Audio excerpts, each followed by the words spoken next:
स्वागत और हार्दिक रूप से अभिनंदन। आज की कहानी का जन्म अफ्रीका में हुआ था। ये एक ऐसी कहानी है जिसे विभिन्न वेबसाइट्स पर ऑनलाइन साझा भी किया गया है। ये एक वास्तविक कहानी है या नहीं मालूम नहीं, पर यह सटीक रूप से दर्शाती है कि अफ्रीका में पले बड़े बच्चों को जीवन के बारे में और एकजुटता तथा सहयोग के महत्व को खूब अच्छी तरह से सिखाया जाता है, जिसका वो रोजमर्रा की जिंदगी में सक्रिय रूप से प्रयोग भी करते हैं, एक दूसरे के साथ साझा करने में विश्वास रखते हैं। यह सच है कि आधुनिक जीवन ने अफ्रीका के लोगों की पारंपरिक शिक्षाओं और जीवन जीने के तरीके को प्रभावित किया है, लेकिन उनका मूलभूत मूल्य अभी भी सत्य है और उसका प्रयोग अभी भी कई जगहों पर दिखता है। आज की कहानी सच्चे सहयोग के बारे में है। दक्षिण ब्राजील के एक शांति उत्सव में पत्रकार और दार्शनिक लिया डिस्कन ने अफ्रीका की एक जनजाति की एक सुंदर और मार्मिक कहानी सुनाई, जो मैं आपको सुना रहा हूं। कहानी का नाम था उबंटू। हुआ यूं कि एक मानव विज्ञानी यानी एंथ्रोपोलॉजिस्ट अफ्रीका में स्थित ट्राइब्स और जनजाति की आदतों तथा रीति रिवाजों का अध्ययन कर रहा था, और फिर जब उसका काम खत्म हुआ तो उसने वापस जाने की तैयारी की। वो अपने सामान को लेकर गाड़ी का इंतजार कर रहा था जो उसे एयरपोर्ट जाने के लिए आने वाली थी।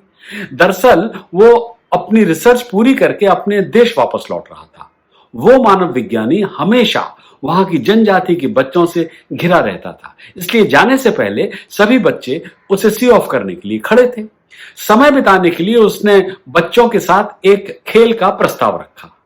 एंथ्रोपोलॉजिस्ट ने शहर से बहुत सारी टॉफीज, कैंडीज और मिठाइयां खरीदी थी। उसने उन्हें एक टोकरी में रखकर एक सुंदर रिबन के साथ बांधकर एक पेड़ के नीचे रखा, और फिर उसने जमीन पर पेड़ से 100 मीटर की दूरी पर एक रेखा यानी लाइन खींची और बच्चों से कहा, तुम लोग सब इस लाइन के पीछे आकर खड़े हो जाओ, और जैसे ही मैं कहूंगा कि भागो तो सब लोग उस टोकरी की तरफ भागना। जो सबसे पहले वहां पहुंचेगा सारी टॉफीज और कैंडीज उसकी हो जाएंगी। बच्चे लाइन के पीछे आकर खड़े हो गए। जैसे ही एंथ्रोपोलॉजिस्ट ने कहा भागो, तभी एक अचंबा हुआ। सभी बच्चे अप्रत्याशित रूप से एक दूसरे का हाथ पकड़कर एक समूह के रूप में पेड़ की ओर भागे। वहां पहुंचकर उन्होंने एक दूसरे के साथ टॉफीज और कैंडी साझा की और खुशी खुशी से खाने लगे। मानव विज्ञानी बहुत हैरान था। उसने उनसे पूछा, तुम सब एक दूसरे का हाथ पकड़कर क्यों भागे? अगर अकेले भागे तो शायद सारी टॉफीज और कैंडीज किसी एक को मिल जाती। तुमने ऐसा क्यों किया? उत्तर में एक युवा लड़की ने अफ्रीकी भाषा में एक शब्द कहा, उबंटू, यानी हम में से कोई अकेला कैसे खुश हो सकता है यदि बाकी सब दुखी हैं? मैं हूं क्योंकि हम हैं। लड़की के सरल उत्तर ने मानव विज्ञानी को गूंगा बना दिया।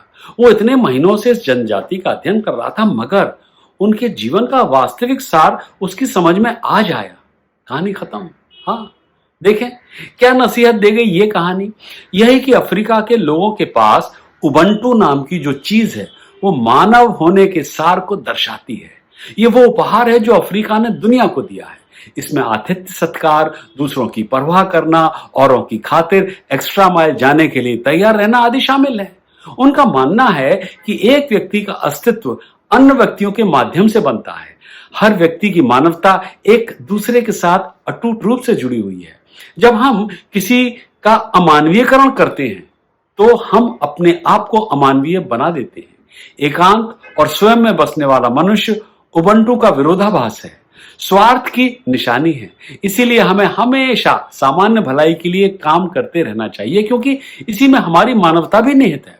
एक अफ्रीकी कहावत है कि अगर आप तेजी से जाना चाहते हैं तो अकेले जाएं, और दूर तक जाना है तो सबको साथ लेकर चलिए। उम्मीद है उबंटू की यह कहानी आपको अच्छी लगी होगी। अगली बार एक और नई कहानी ऐसे ही अनोखे अंदाज में।